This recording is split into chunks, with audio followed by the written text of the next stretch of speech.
Thank you very much. Now, I'm not quite old enough to have known the Braggs, but I am old enough to have known one of their major colleagues, who was Astbury, William Astbury. Now, I qualified in medicine in 1955, and my first job as a junior doctor was as house physician to the then Professor of Medicine, Ronald Tunbridge, later Sir Ronald Tunbridge. And one of his patients in hospital at the infirmary at that time was Astbury. Now, normally I would not tell you that because that's something that's confidential between a doctor and a patient. The only reason I can tell you is because it was public knowledge, because Astbury himself wrote a letter to the newspaper saying he was a patient, so that I can tell you. Now, as a resident doctor there were times when I had time to spare, and I used to chat to Astbury. And he asked me what I hoped to do in my career, and I said that I would like to have a try at doing academic things, and he was very helpful, he was very inspirational in that. And one day, Professor Tunbridge came into the ward, and he had the results of some laboratory things with him, and he said to me, "I think you ought to give Astbury this injection now." So I got the syringe and I went into Astbury's room and I said, "I'm going to give you an injection now." And he said, "No, you're not." And I said, "But Professor Tunbridge asked me to give you an injection now." And he said, "I will not allow you to give me an injection until you explain to me what the chemical in that syringe is going to do to the chemistry of my body." And I said, "Well, it'll have to wait then." And I put the syringe on the windowsill and I went down to the library and I read up about it, and I came back, I suppose half an hour, three-quarters of an hour later, and I said, "Now I'm going to explain to you what this chemical will do and then give you the injection." And he said, "Don't bother with the explanation, just go ahead and give me the injection." And the reason for that was for my benefit, not for his benefit. He explained that if you want to do academic things, you have to know the meaning of what you're doing before you do it. And that has lasted with me ever since.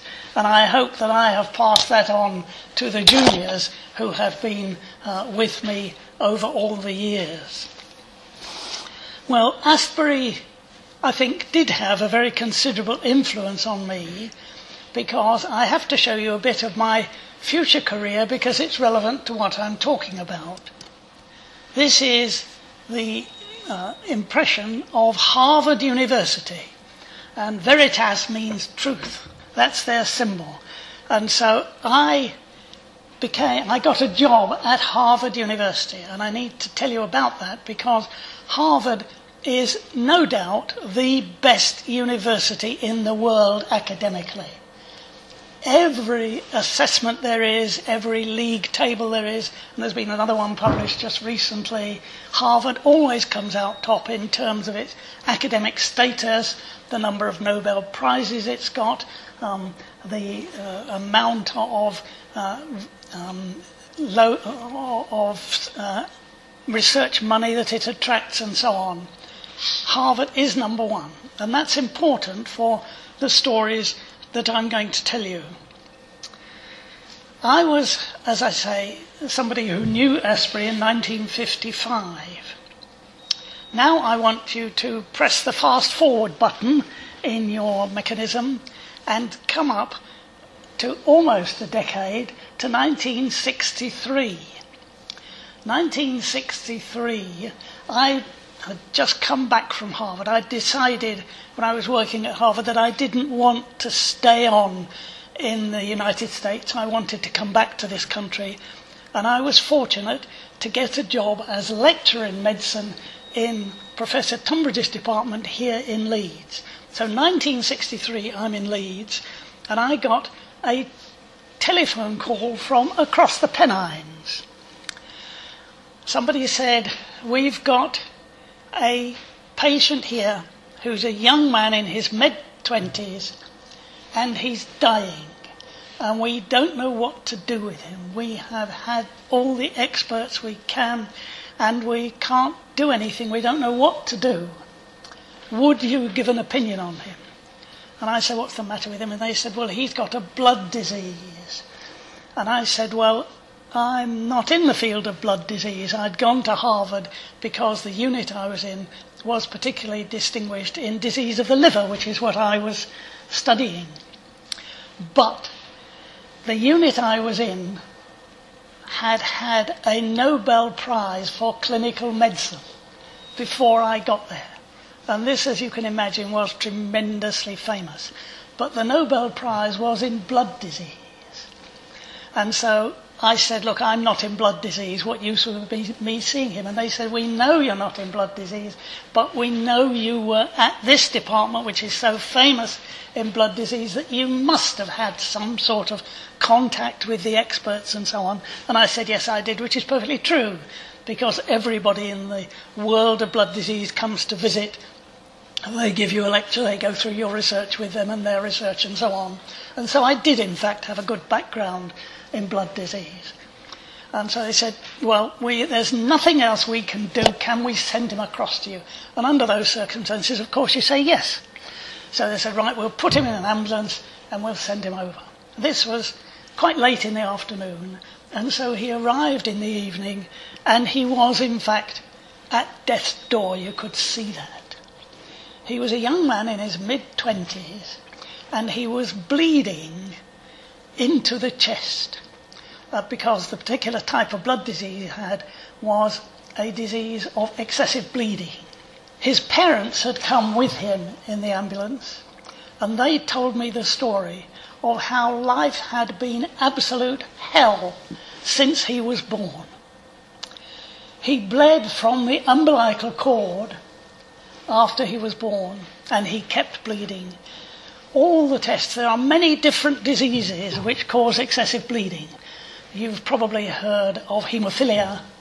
It's a very common disease, by those terms, common, something which went through the royal families of Europe, which was, by many people's opinions, responsible for the Russian Revolution, which was responsible for Franco displacing the royal family in Spain and so on, because it was Queen Victoria who passed on haemophilia.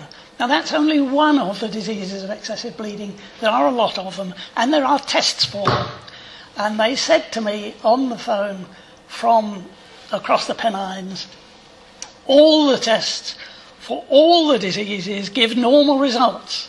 So we don't know what he's suffering from, and we don't know what we can do for him. So that was why he came across and why I saw him.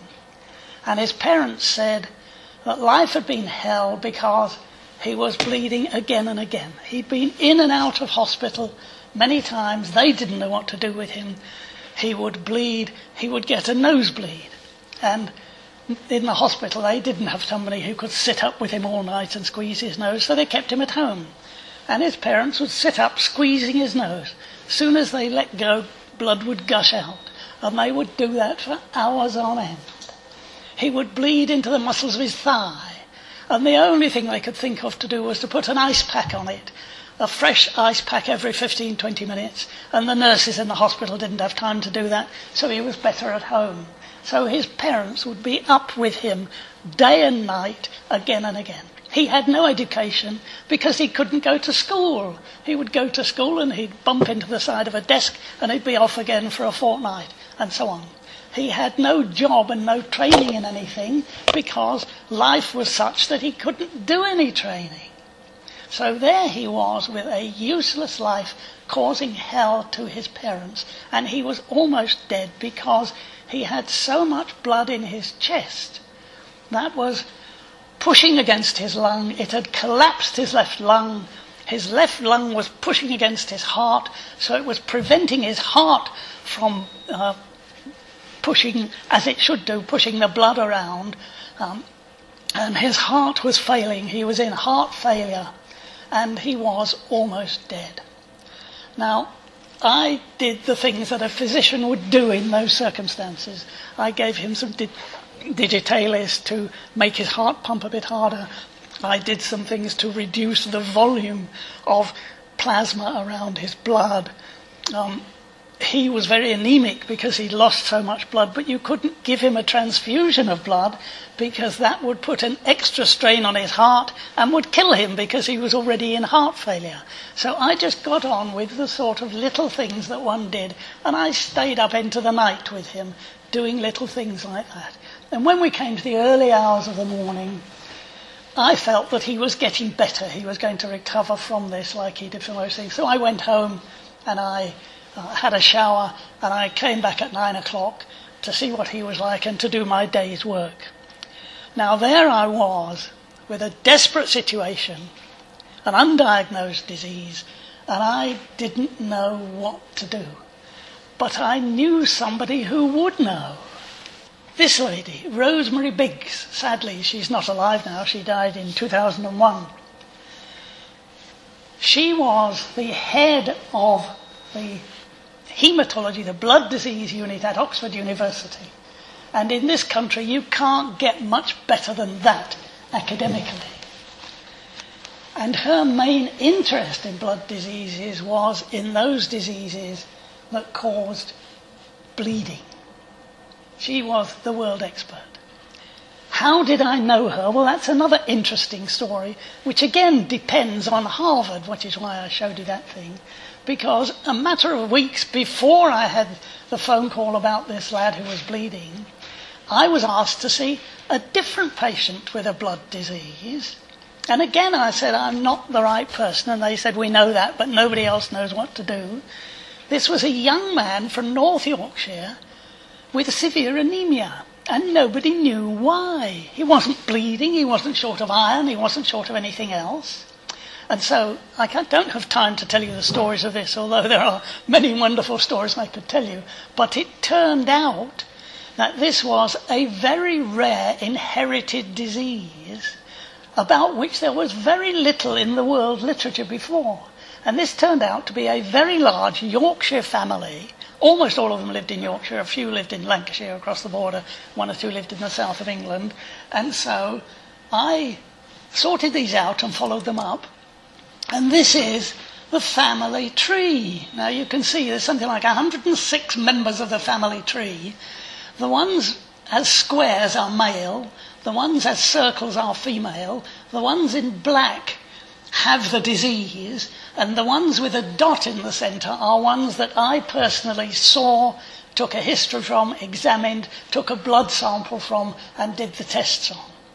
And we sorted out what was behind this hereditary disease. It's known as hereditary sideroblastic anemia. And so people heard about this, and eventually I wrote it up in the literature, and it became so well known that the British Society for Haematology, for blood diseases, invited me to give a lecture in London, which I did, and after the lecture they had a dinner. And at the dinner, I was sitting next to Rosemary Biggs, the lady I showed you, and chatting to her. And so a few weeks later, I rang her up and told her this story about the bleeding patient. And so that was how I knew her. Now, the interesting thing about that was that I didn't know what to do. And so I said to Rosemary Biggs, what can I do? And she said, I've never heard anything like this before, and I don't know anything about it. So I said, what can I do? And she said, well, I have two suggestions. One is that I will pay for somebody to go, some of my staff, to go around looking up all the haematology journals, all the journals of blood diseases that anybody has got. In those days, before the days of computers, there used to be an arrangement so that of all the journals that there might be across the world, somewhere in the United Kingdom, each one would be held. So there'd be the odd one that would be in the north in Aberdeen, the odd one that will be south in Southampton, the odd one that would be east in Hull and west in Liverpool, and an arrangement between them that somewhere in this country everything is covered. But it means if you don't know what you're looking for, if you're just searching through, you have to send somebody there to go through volume after volume and look for it. And she said, I can afford it, I will pay for that. The second suggestion she had was, she said, ring me up when he is well enough to travel to Oxford. I will then mobilise my laboratory, an extensive laboratory. You can send him over for the day, when we will take a large sample of absolutely fresh blood that we can do all the tests on. We'll send him back the same day. He doesn't need to stay. She did that. She rang me up a few days later and said, we have done all the tests that we know of for all the diseases that cause excessive bleeding, and everything is absolutely normal. So we've nothing to suggest. A few weeks after that, she rang me up very excited and said, I think we have solved this patient. I've put a note in the post to you, but I couldn't wait to tell you. We have found a note in a journal from Switzerland about another patient just like him, and we think that your patient is probably the second patient in the world to have this diagnosis. The other patient is exactly like him, bled from the umbilicus, which is very rare in patients like with haemophilia and so on. It really doesn't happen, and it's very similar. And the point about it is that they have found that once you have got the blood clot, you've done all the tests and you've got the blood clot in the test tube, if you just make the fluid around the blood clot in the test tube a little bit more acid, the equivalent of adding a few drops of vinegar, in this patient the blood clot disappears, whereas in everybody else the blood clot is still there. This derived from a study by this chap, Kenneth Robbins, a study of the conversion of fibrinogen to fibrin. Now, fibrin is the name of the chemical in the blood clot. And essentially this was in a physiology journal, nothing to do with patients, nothing to do with diseases, nothing to do with bleeding, just physiology. And this was published in 1944 to show that there are two different sorts of blood clot.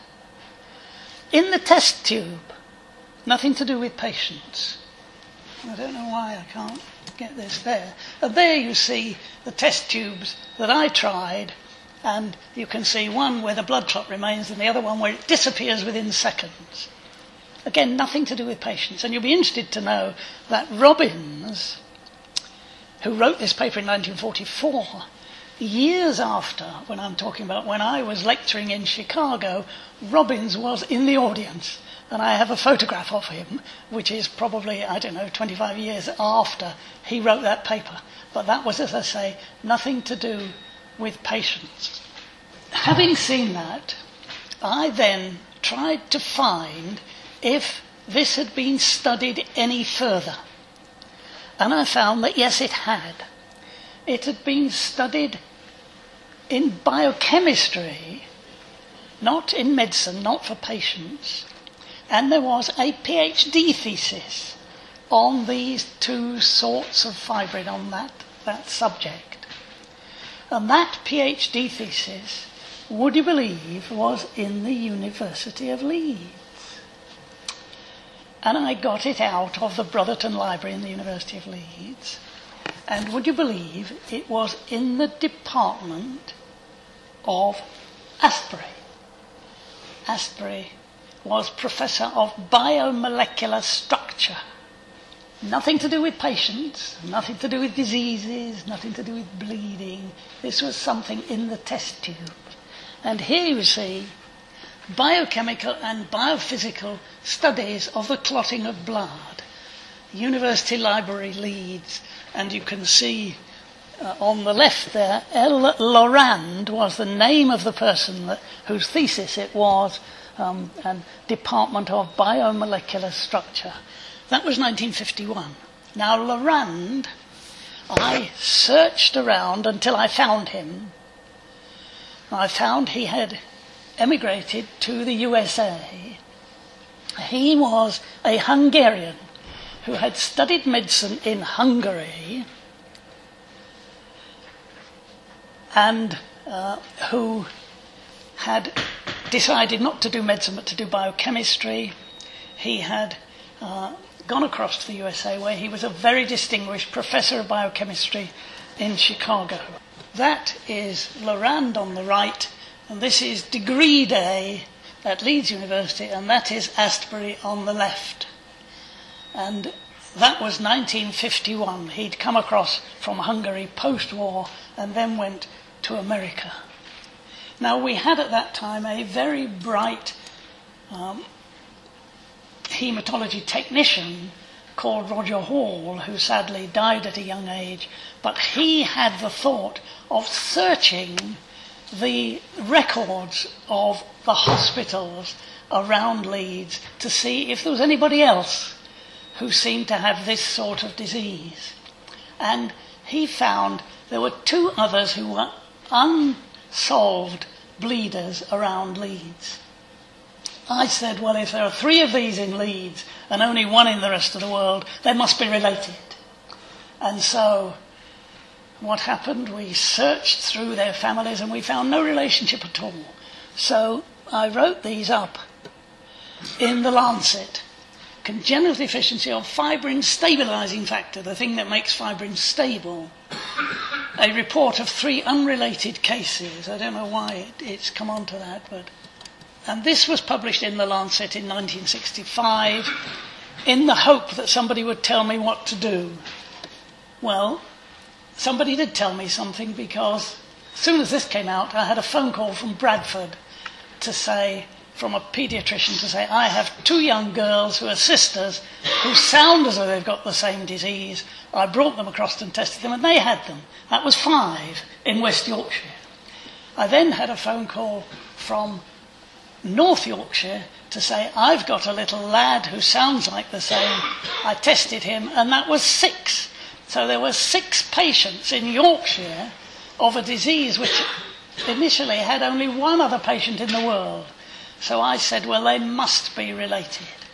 Well, next thing that happened was that one of these, the little lad from the north, aged 8, had a stroke. He had a bleed into his brain. And I got a phone call to say, we're sending him over to you because he's dying and we don't know what to do. By that stage, we had a fair knowledge of this. And so we got him over here and we gave him some concentrated stuff that we'd made in the laboratory, which saved his life. And having had it so young, his brain recovered to a large extent, so his paralysis got better. But I felt guilty about this, and I felt that, well, we know a good deal about it. We ought to be trying to prevent this from happening. And so we did. We worked out a system against all the best advice that, well, I have 2 minutes left. Against all the best advice, we worked out a system which said that we could give this concentrate to these people every so often and stop them from bleeding. And we arranged a system whereby every 6 weeks they had an injection and they didn't bleed. They could live normal lives. The kids could play football, they could climb trees, they could do what they liked. And so that proved very successful, to the extent that our very first patient from 1963, who had no education, no job, he proved to be highly intelligent. He became a businessman, a very wealthy businessman. He became a husband, a father, and now a grandfather. And he also became a good golfer.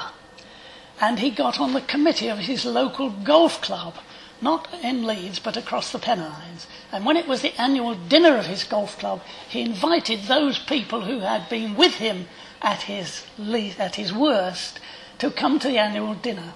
Here we are at the annual dinner.